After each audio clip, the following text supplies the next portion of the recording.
It began in the final year of the First World War, when the world first glimpsed the future of war. Machines armored in steel, crawling across battlefields that once belonged to men. In France, tanks were smashing through barbed wire. In the air, armored planes fought duels among the clouds. The rifles and machine guns that had ruled the trenches could no longer stop them. The U.S. Army needed something new, a weapon that could kill machines. In a quiet workshop in Hartford, Connecticut, an aging genius was already thinking the same thing. His name was John Moses Browning, a man whose inventions had shaped the very language of modern firepower. He had already given the world the M1911 pistol and the .30 caliber machine gun that bore his name. But in 1918, the Army came to him with a challenge unlike any before. Build a weapon that could pierce the steel skin of an aircraft or tank, something powerful enough to break the next war before it began. Browning studied the request with calm precision.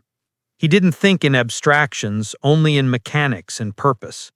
He asked for one number, the speed at which the German aircraft's armor plate could be penetrated. When they told him, he nodded and said simply, "We'll need something bigger than a rifle, smaller than a cannon."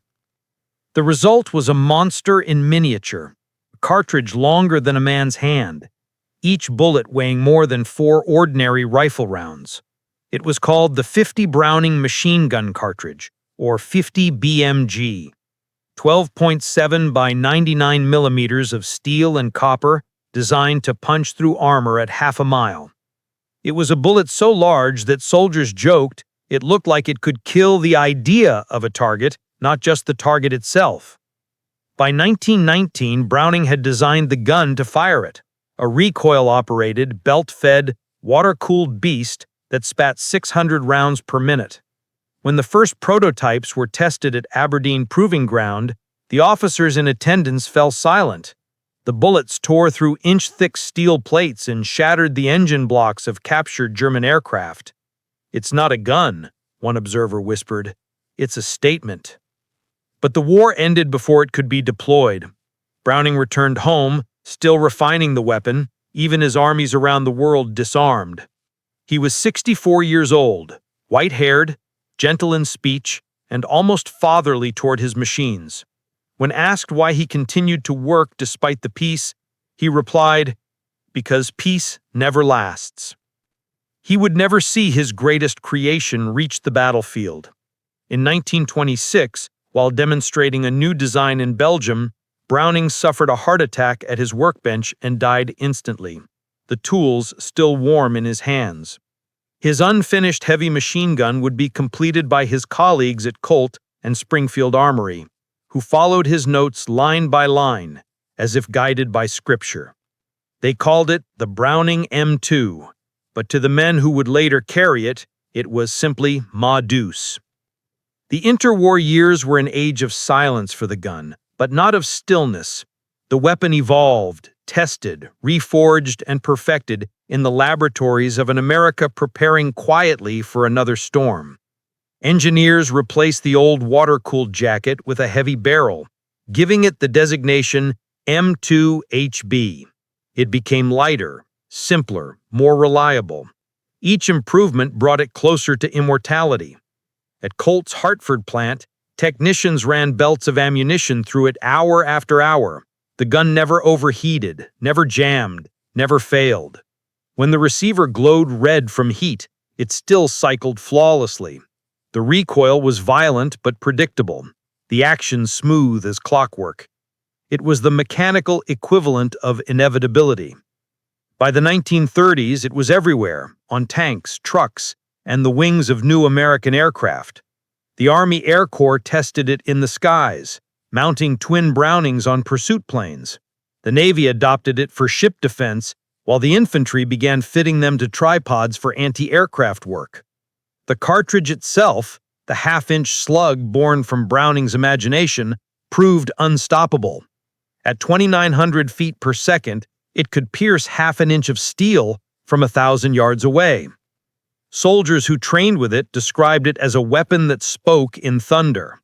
When fired, its deep, rhythmic roar rolled across the range like distant artillery. One man said it was the sound of America industrialized.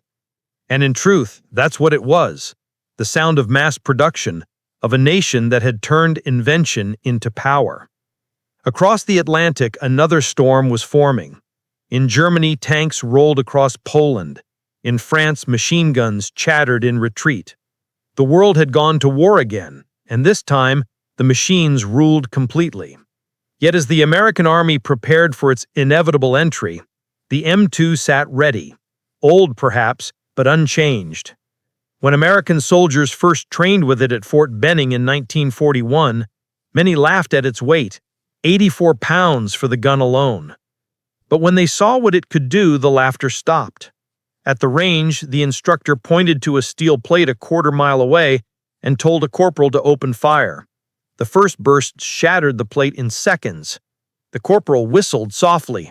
"Hell, this ain't no gun. This is a religion." It was a weapon of paradoxes, designed by a man of peace, perfected in peace, waiting for war. And when war came, it would prove not only that Browning's design was timeless, but that one weapon could define an era.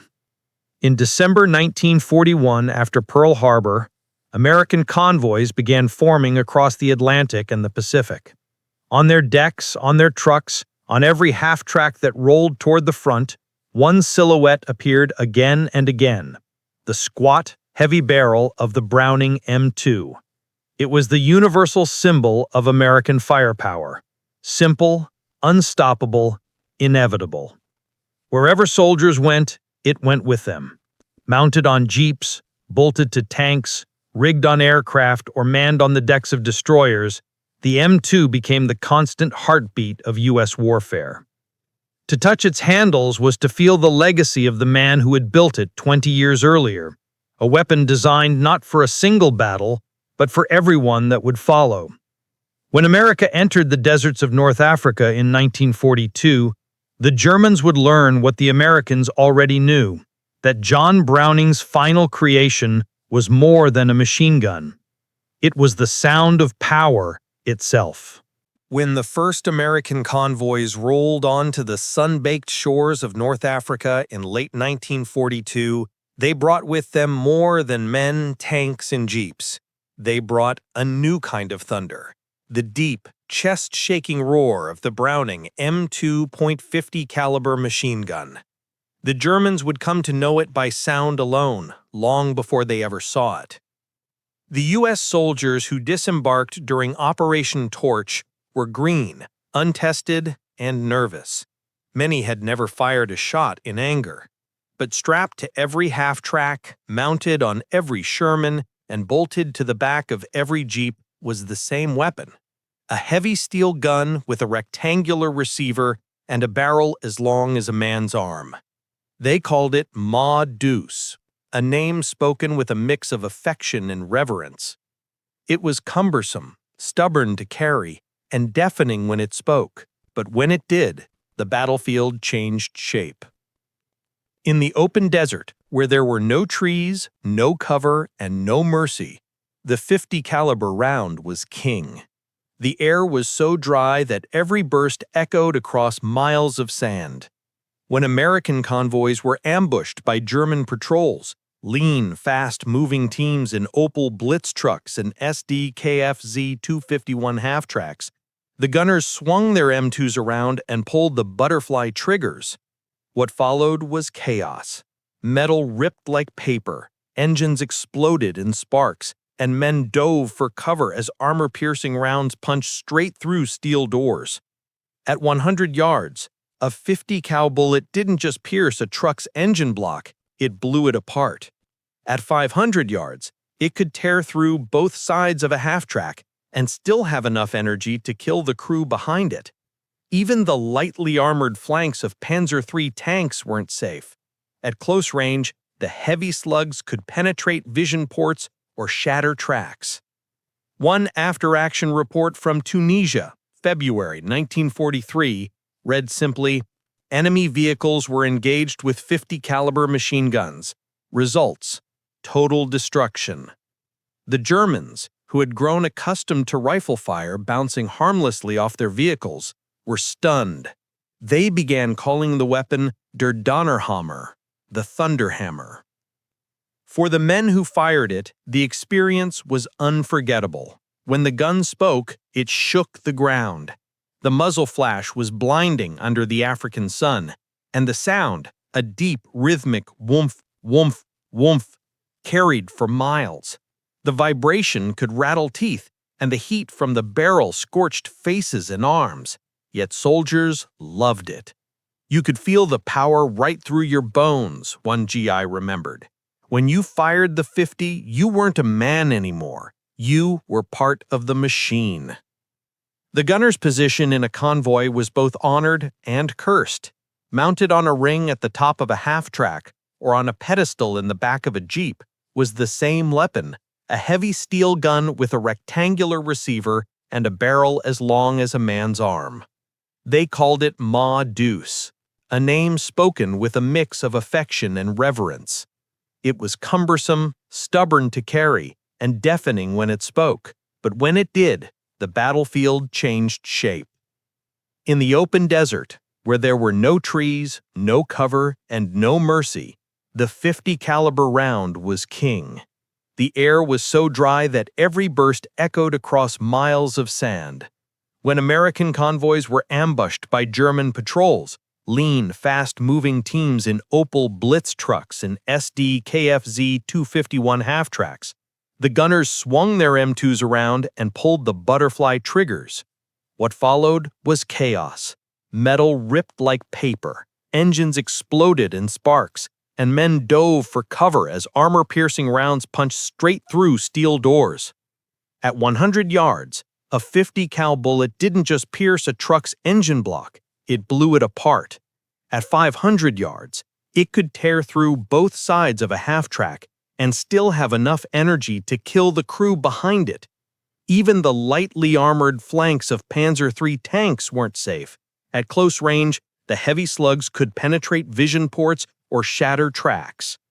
One after-action report from Tunisia, February 1943, read simply, "Enemy vehicles were engaged with 50 caliber machine guns. Results: total destruction."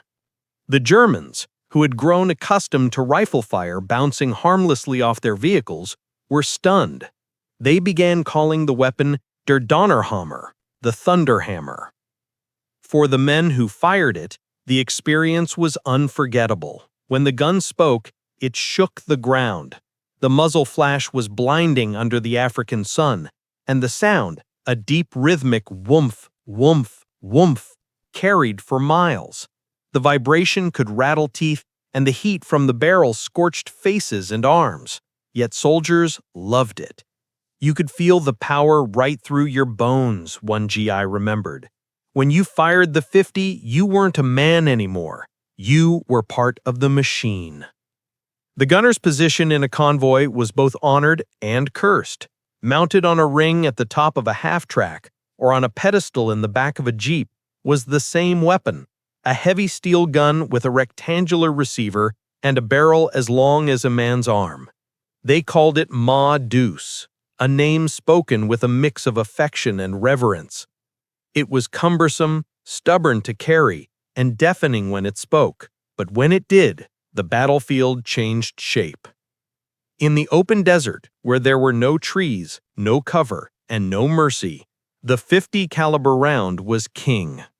The air was so dry that every burst echoed across miles of sand. When American convoys were ambushed by German patrols, lean, fast-moving teams in Opel Blitz trucks and SD KFZ 251 half-tracks, the gunners swung their M2s around and pulled the butterfly triggers. What followed was chaos. Metal ripped like paper, engines exploded in sparks, and men dove for cover as armor-piercing rounds punched straight through steel doors. At 100 yards, a 50 cal bullet didn't just pierce a truck's engine block, it blew it apart. At 500 yards, it could tear through both sides of a half-track and still have enough energy to kill the crew behind it. Even the lightly armored flanks of Panzer III tanks weren't safe. At close range, the heavy slugs could penetrate vision ports or shatter tracks. One after-action report from Tunisia, February 1943, read simply, "Enemy vehicles were engaged with 50 caliber machine guns. Results: total destruction." The Germans, who had grown accustomed to rifle fire bouncing harmlessly off their vehicles, were stunned. They began calling the weapon der Donnerhammer, the Thunderhammer. For the men who fired it, the experience was unforgettable. When the gun spoke, it shook the ground. The muzzle flash was blinding under the African sun, and the sound, a deep rhythmic whoomph, whoomph, whoomph, carried for miles. The vibration could rattle teeth, and the heat from the barrel scorched faces and arms. Yet soldiers loved it. You could feel the power right through your bones, one GI remembered. When you fired the 50, you weren't a man anymore. You were part of the machine. The gun's position in a convoy was both honored and cursed. Mounted on a ring at the top of a half-track or on a pedestal in the back of a jeep was the same weapon, a heavy steel gun with a rectangular receiver and a barrel as long as a man's arm. They called it Ma Deuce, a name spoken with a mix of affection and reverence. It was cumbersome, stubborn to carry, and deafening when it spoke, but when it did, the battlefield changed shape. In the open desert, where there were no trees, no cover, and no mercy, the 50 caliber round was king. The air was so dry that every burst echoed across miles of sand. When American convoys were ambushed by German patrols, lean, fast-moving teams in Opel Blitzkrugs and SD KFZ 251 half-tracks, the gunners swung their M2s around and pulled the butterfly triggers. What followed was chaos. Metal ripped like paper, engines exploded in sparks, and men dove for cover as armor-piercing rounds punched straight through steel doors. At 100 yards, a 50 cal bullet didn't just pierce a truck's engine block, it blew it apart. At 500 yards, it could tear through both sides of a half-track and still have enough energy to kill the crew behind it. Even the lightly armored flanks of Panzer III tanks weren't safe. At close range, the heavy slugs could penetrate vision ports or shatter tracks. One after-action report from Tunisia, February 1943, read simply, "Enemy vehicles were engaged with 50 caliber machine guns. Results: total destruction." The Germans, who had grown accustomed to rifle fire bouncing harmlessly off their vehicles, were stunned. They began calling the weapon der Donnerhammer, the Thunderhammer. For the men who fired it, the experience was unforgettable. When the gun spoke, it shook the ground. The muzzle flash was blinding under the African sun, and the sound, a deep rhythmic whoomph, whoomph, whoomph, carried for miles. The vibration could rattle teeth, and the heat from the barrel. By 1943, the Browning 50 caliber machine gun had become more than just a weapon. It had become America's signature, the universal language of its firepower. From the deserts of Tunisia to the decks of aircraft carriers in the Pacific, the same thunder rolled across the world. The same gleaming brass cartridges, stamped LC-43 from the Lake City ammunition plant, were being fed into barrels on tanks, bombers, jeeps, and ships. A single design had conquered every dimension of modern war. Nowhere was that dominance more visible or more deafening than in the skies. The B-17 Flying Fortress, that great steel leviathan of the U.S. Army Air Forces, bristled with 13 Browning M2s, each one a guardian angel of molten lead. From its nose turret to its tail, from its waist ports to its Top Gun position, the fortress was a temple to John Browning's genius. Each M2 could fire 750 rounds per minute, and when a bomber formation opened up against incoming fighters, the sky itself turned into a storm of tracers. To German pilots of the Luftwaffe, attacking a B-17 formation was like flying into a wall of lightning. Focke-Wulf 190s and Messerschmitt 109s screened in from above, confident in their speed, only to be met with a web of red-hot steel. Bullets tore through wings, shattered canopies, and ripped apart engines. The .5 caliber slugs didn't just kill, they disintegrated. We came to fear the American bombers more than the escorts, one Luftwaffe pilot recalled after the war. They were flying fortresses in truth, and every window had a dragon behind it. In combat footage from 1943, the footage that Allied audiences would later see in newsreels, the rhythm of war was measured not by explosions, but by the pounding roar of synchronized Brownings, thousands of guns firing in harmony, each one tracing arcs of red through the blue sky. To the men inside those bombers, that sound was life itself. When the gun stopped, one waist gunner wrote, that's when we started praying. But the air war belonged not just to bombers. The same Browning M2 armed the sleek, deadly P-47 Thunderbolt and P-51 Mustang, the twin symbols of American air supremacy. Each wing carried 6 50s, feeding from belts that ran deep into the fuselage. When a fighter pilot pressed the trigger, he unleashed a wave of destruction so dense that even tanks and trains became vulnerable. In Italy and later France, P-47s flew low over enemy convoys, strafing from treetop height. The 50 caliber rounds tore through trucks and half-tracks, detonating fuel tanks, scattering men like leaves. Pilots described the effect as almost surgical, the big bullets cutting through armor as if it were paper. German soldiers who had once mocked the idea of a machine gun killing a truck now dove for cover at the first distant rumble of thunderbolts. The Luftwaffe pilots who survived called the P-47 the butcher bird of the Americans. By the time of the Normandy campaign, the 50 caliber had become a weapon of myth. It was everywhere, in every branch of service, performing every role imaginable. On Sherman tanks, it was mounted on pintles to sweep rooftops and clear ambushes. On naval vessels, it lined the decks by the hundreds, spitting death at kamikazes and torpedo boats alike. On aircraft, it was the line between life and oblivion. It didn't matter whether the target was a German truck, a Japanese Zero, or a fast-moving E-boat. The sound of the Browning's deep, rhythmic chatter meant one thing: unstoppable force. At sea, the story was no less dramatic.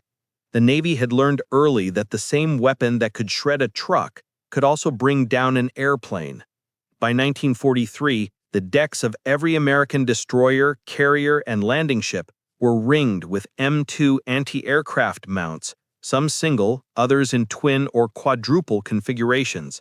Sailors called them stingers. When the alarm bell rang, enemy aircraft inbound, crews rushed to their guns, swinging the heavy barrels toward the horizon. In the Pacific theater, where Japanese air attacks were constant, the Browning became the last line of defense. Sailors learned to aim by instinct, tracking the incoming dots that grew into screaming planes. The twin barrels glowed cherry red as tracers streaked outward in fiery ribbons. At 1,000 yards, the bullets met the target, tearing holes in fuselages and sending fuel lines erupting into flame. One Navy report from the Solomon Islands recorded a destroyer shooting down 3 dive bombers using only its .50 caliber guns. Another sailor wrote home, "They came at us like ghosts, and Ma Deuce sent them back to hell." It was this adaptability that set the weapon apart. The Germans had designed a dozen specialized guns for air, ground, and naval use.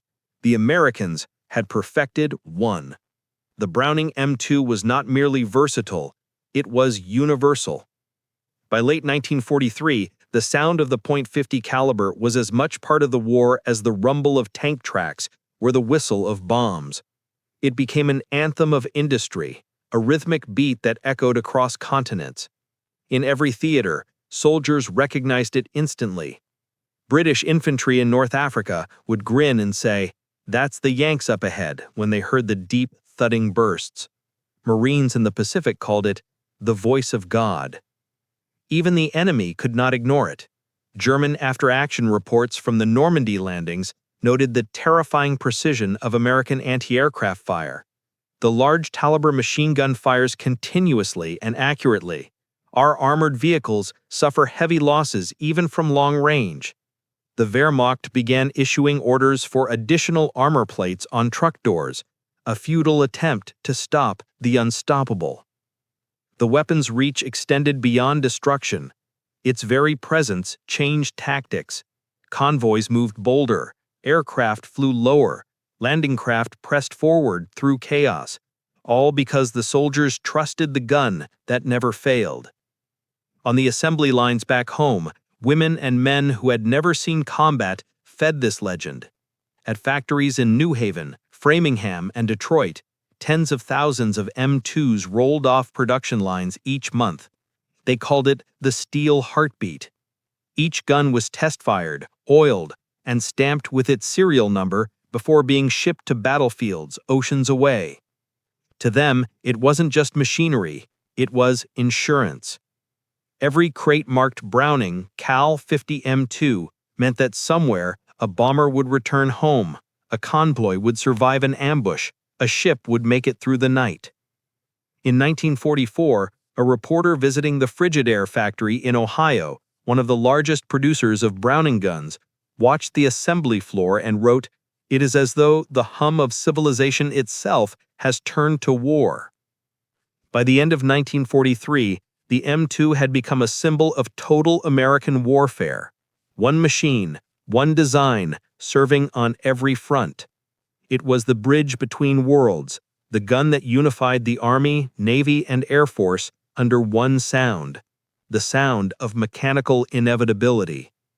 From bomber turrets at 25,000 feet to jeeps racing across the sands of Libya, the same gun thundered, the same brass casings fell, and the same legends spread. German troops learned to recognize it instantly, even in the dark.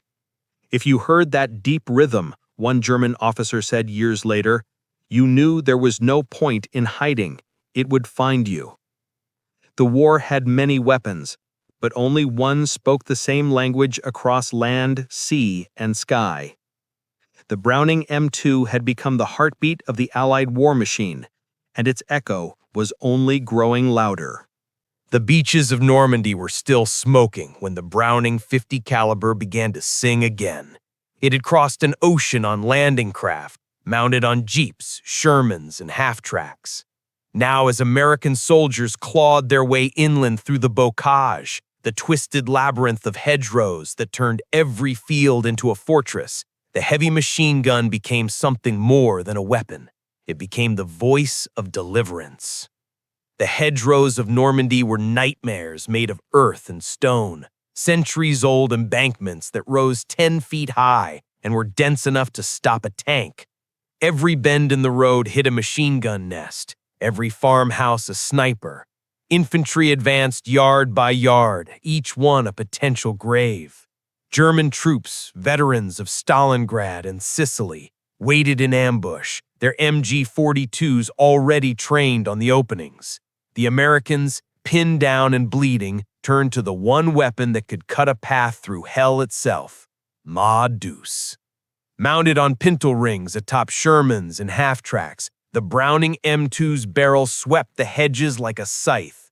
The gunner would stand exposed above the turret, his boots braced against steel, his hands on the twin grips, scanning for flashes in the green wall ahead.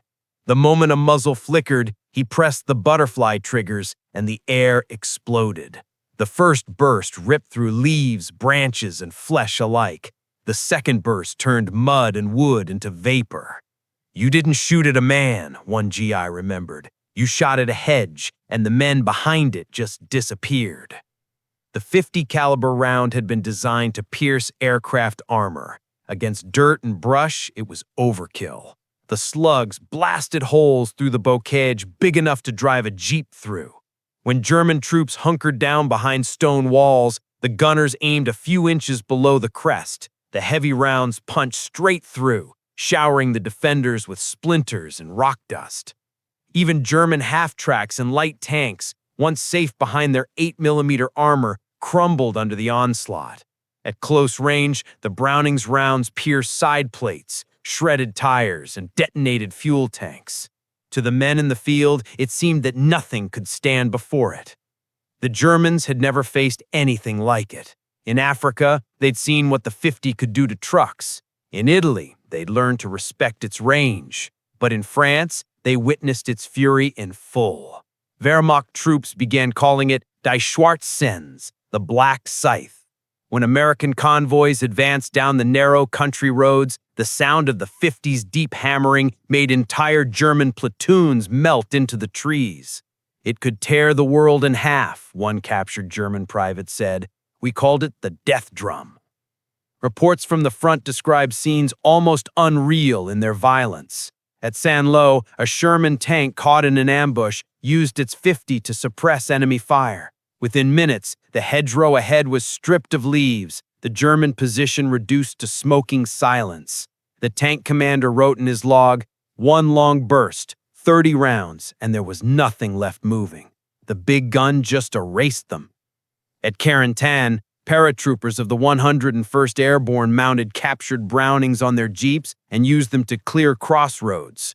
We'd pull up, swing the gun toward a house, and fire until the windows blew out, one paratrooper said. No one ever fired back after that. The weapon's psychological effect was as powerful as its physical destruction. The 50 caliber had a sound unlike any other gun in Europe, a low, thundering pulse that echoed through the valleys. German troops learned to tell the difference instantly between the sharp bark of an M1 Garand and the heavy, deliberate rhythm of Mod Deuce. When we heard that noise, one Wehrmacht sergeant recalled, we stopped moving. You didn't run from it. You prayed it stopped firing. Even the American soldiers who used it were in awe. A gunner could feel each round as a concussion in his chest. Spent casings clattered around his boots, the air thick with cordite and dust. The barrel glowed red, and the gun smoked like a locomotive. When he lifted his finger from the trigger, silence returned, sudden, total, and unnatural. One sergeant from the 2nd Armored Division wrote home, "When that gun goes off, the world stands still. There's no wind, no sound, no thought, just the gun and whatever's in front of it dying." In the claustrophobic hedgerows where every meter of advance was paid in blood, the Browning became the soldier's best friend. It could clear ambushes, stop counterattacks, and destroy sniper nests that rifles couldn't reach. Commanders began mounting twin and triple M2s on their vehicles, creating mobile fortresses that could sweep 180 degrees of terrain with lead. Engineers even rigged M2s to bulldozers used to breach hedgerows, turning them into battering rams armed with thunder. When the breakout finally came, Operation Cobra, July 1944, the 50 caliber led the way. As Shermans and half-tracks roared forward, their gunners fired non-stop into the flanks, keeping the Germans pinned. The heavy rounds shredded the soft-skinned trucks retreating down the roads and cut through the wooden wagons carrying ammunition and wounded alike. The sky itself seemed to hum with the rhythm of the big guns. The road to Paris was paved in brass. By autumn, the Browning M2 was everywhere, from the hedgerows of Normandy to the fields of Belgium. It defended supply convoys from Luftwaffe strafers, covered river crossings at the Meuse, and rode into battle on the backs of tanks. When the Battle of the Bulge erupted in December, it became the infantry's lifeline. Gunners used it to knock out German assault guns hidden in the forests. When fog grounded Allied aircraft, it was the 50 that held the line, its tracers carving red arcs through the Ardennes snow. A German officer captured near Bastogne told his interrogators, "We thought your machine guns were anti-tank weapons. They tore through everything. We feared them more than your tanks." And he wasn't wrong. By then, the Browning had earned a place in every branch, every division. It was the one weapon that unified the American arsenal, the common denominator of victory. As the Allies crossed the Rhine in 1945, the M2 fired from riverboats, tanks, and rooftops. It shot down Messerschmitts, blew apart half-tracks, and silenced machine gun nests in the ruins of German cities.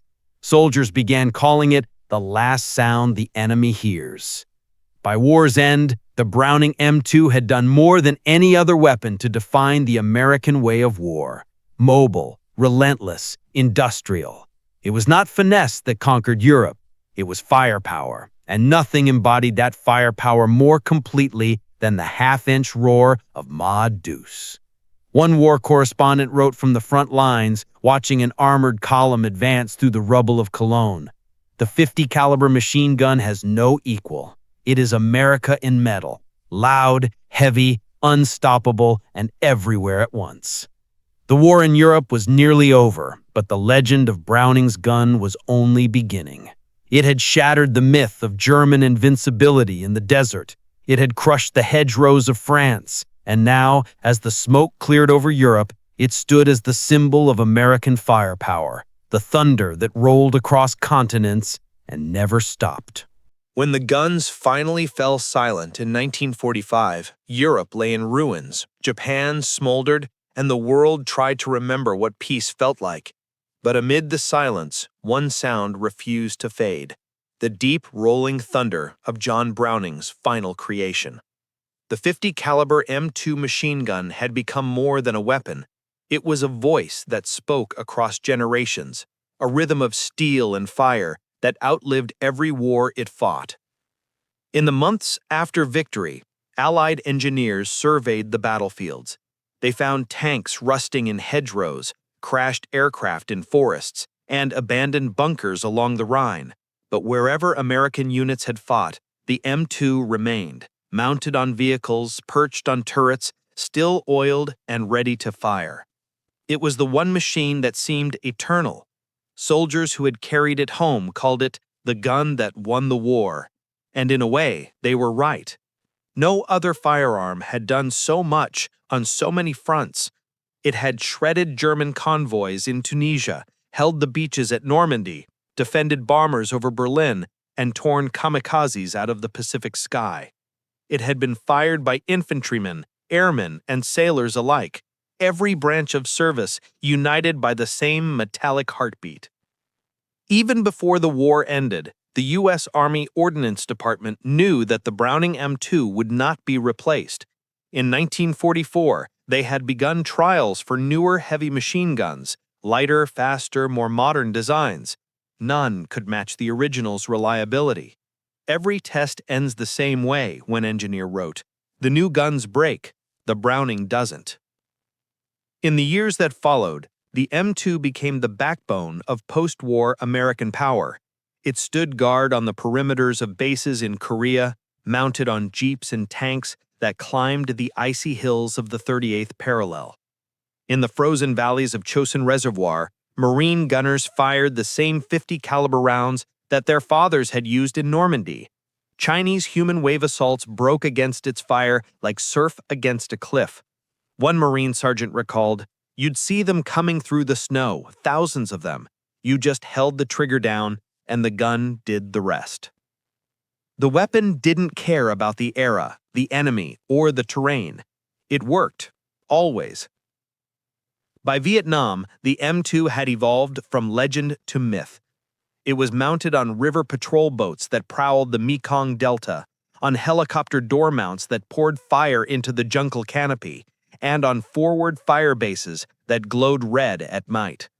The gunner's silhouette, standing behind twin handles, hair whipped by the wind, brass casings falling like rain, became one of the defining images of the war.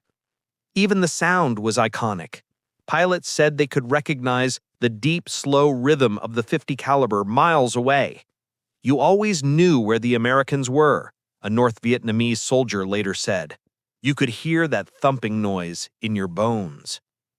Through the decades, other guns came and went: the M60, the M240, the M249. All newer, lighter, flashier. Yet the M2 remained untouched. Armies modernized around it. Factories retooled to make it cheaper. Engineers refined its mounts and optics. But the core design, the heart of Browning's mechanism, stayed exactly the same. In 1985, nearly half a century after its debut, the U.S. military began producing the M2A1, a slightly modernized version with a quick-change barrel. Reporters called it a new weapon. Old gunners laughed. "It's the same damn gun, you just don't burn your hands anymore." To this day, The 50 caliber Browning rides atop Humvees and M1 Abrams tanks, guards airfields, and defends convoys. It fires from helicopters, from Navy boats, and from the walls of U.S. embassies around the world. In Afghanistan, its tracers lit up the night sky over the mountains. In Iraq, it punched through concrete and engine blocks, just as it had in North Africa 60 years before. One weapon, unchanged across a century. Historians have tried to explain why it endured. The answer lies in its simplicity. John Browning designed it not as a marvel of technology, but as an extension of purpose, a weapon that did one thing perfectly, forever. No electronics, no hydraulics, just steel, springs, and balance. Its genius was in its proportions, every part overbuilt, every motion efficient. It could kill a man at 2 miles. It could bring down an aircraft, stop a truck, or disable a tank. It could run for hours without jamming, or fire in sub-zero cold, or in the sandstorms of the Middle East. It was quite literally indestructible. American soldiers gave it a name worthy of reverence, Maud Deuce. To them, it was more than a machine. It was a companion, a protector, a symbol of power. Its low, deliberate roar became the heartbeat of U.S. firepower from World War II to the 21st century. The Germans who once faced it remembered it too. In memoirs written decades after the war, they still mention the 50 with awe. A Panzer Grenadier wrote, "When we heard the big American gun, we knew there would be no survivors." A Luftwaffe pilot described seeing tracers from B-17s whipped through the sky like red lightning. Another recalled a single burst from a P-47's wing guns that cut my wing in half as if by a giant saw. In their minds, the weapon became the embodiment of American industry, mass-produced, unstoppable, omnipresent. It was the sound of a nation that had learned how to turn factories into victory. Today, more than a century after John Browning first drew its blueprint, the M2 still serves. It has been fired in every major conflict since its creation, longer than any other machine gun in history. On military bases, soldiers still clean and load them the same way their grandfathers did. The gun is so reliable that many units still use Browning receivers built during World War II, their serial numbers dating back to 1943 or 1944. Think of that. A weapon older than the men who wield it, still performing flawlessly. At museums and memorials, M2s sit behind glass, their barrels darkened by age, their bolts scarred from service. Visitors stare at them and see history made metal. But to the soldiers who know their sound, the gun is not a relic. It is a heartbeat that never stopped. In 1918, John Browning built it to stop tanks. In 1943, it ruled the skies. In 1968, it lit up the jungles of Vietnam. In 2003, it guarded convoys in Iraq. And today, it still roars from watchtowers in far-off deserts. 100 years of evolution, and still no replacement. The Browning M2 is more than a gun. It is the physical embodiment of a nation's will to endure. A piece of machinery so perfect that time itself has surrendered to it. When future historians write of the wars of the 20th and 21st centuries, they will speak of tanks and bombers, of jets and missiles, but somewhere in that story, steady, rhythmic, eternal, they will hear the sound that never changed. The sound of Maud Deuce, the voice of steel that refused to die.